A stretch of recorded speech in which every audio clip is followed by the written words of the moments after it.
Good morning, good afternoon, and good evening, family and friends. We are back again, early edition. And I've got two things that I wanted to go over today. The first one is something I really detest talking about. And the second reason will be why I detest talking about this sort of thing. It'll make sense. But after having 7 phone calls in the last 3 days from cousins, nieces, friends that all want my opinion about this dumbass subject, I'm going to address it so I don't get any more calls. Megan Thee Stallion and Klay Thompson. Okay, I'm going to give you the abridged version, the non-cussing and all that other stuff, okay? First of all,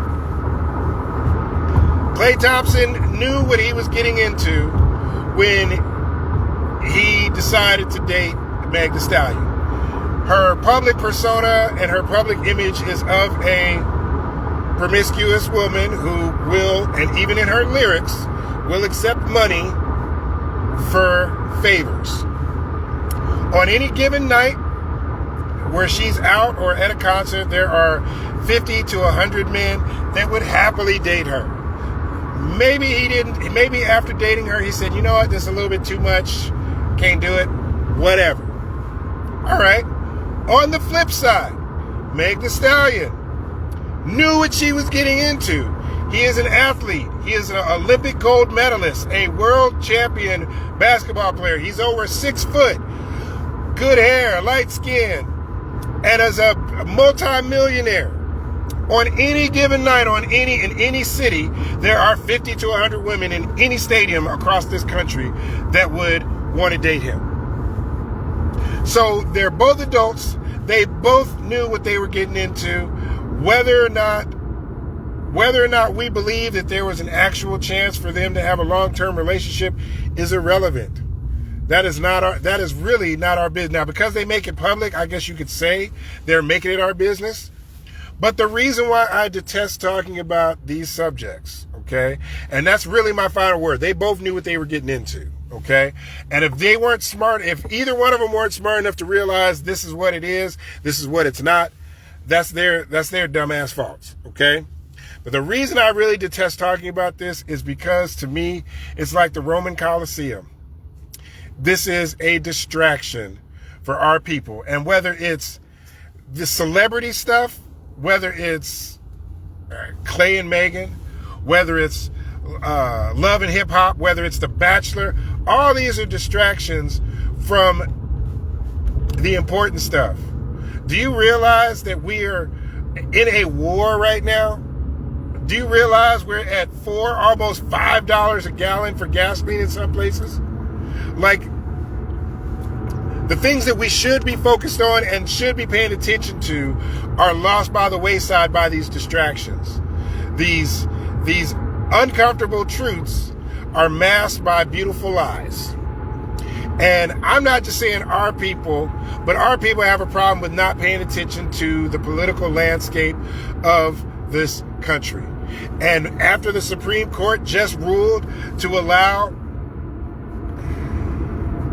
you know what? I'm not even going to explain that to you. Go look it up and see why it's important. And if you don't, because you don't care or you don't realize it, that's the problem. That's part of the problem. And it's not just, and let me rephrase, it's not just black and brown people. It's really anybody that's not in that top 10% of wages earners. This affects everyone, because if you don't have money to be self-sufficient, where you have to go to work, all these things affect you, whether you realize it or not, okay? And I am a firm believer. Do not believe what they told you, believe what they showed you. I say that all the time. And these people, they talk about equality, and there's no need for DEI. There's no need for any racial justice or racial equality, because it's 2026. That's what they told you, right? But then what they showed you is they do everything possible to put the odds in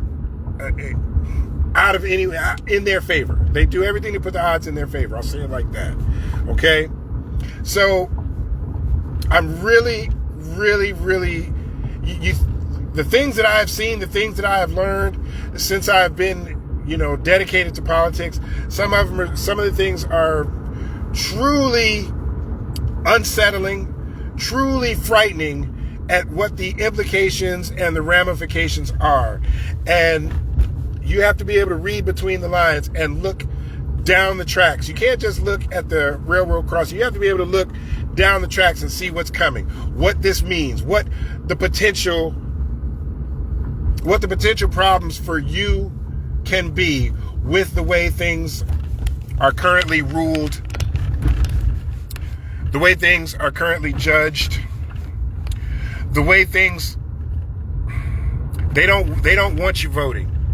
They don't want you voting for your own best interests. They want you staying dumb, ignorant at home, uneducated. They don't want you to understand the way the process works, the way the system is designed to help some people and hurt others. They don't want you to know these things. And they want to keep you dumb. They want to keep you uneducated. That's why I can't stand these distractions. I understand it's entertainment. I understand that perfectly fine. But like I said, if you're not paying attention to the important things that can affect you and affect your kids, affect your neighbors, affect your future, we have to do better. And I'm calling on you to not just, you don't have to just listen to me, research it yourself, educate yourself, but also educate your family, educate your friends. Don't let people just do things to you, which is what they're trying to do with all this gerrymandering and everything. They're just trying to do things to you where you have no say. Make sure your voice is heard. Make sure that your best interests are served by your vote. Educate yourself. Thank you for watching my video, and you guys have a good afternoon.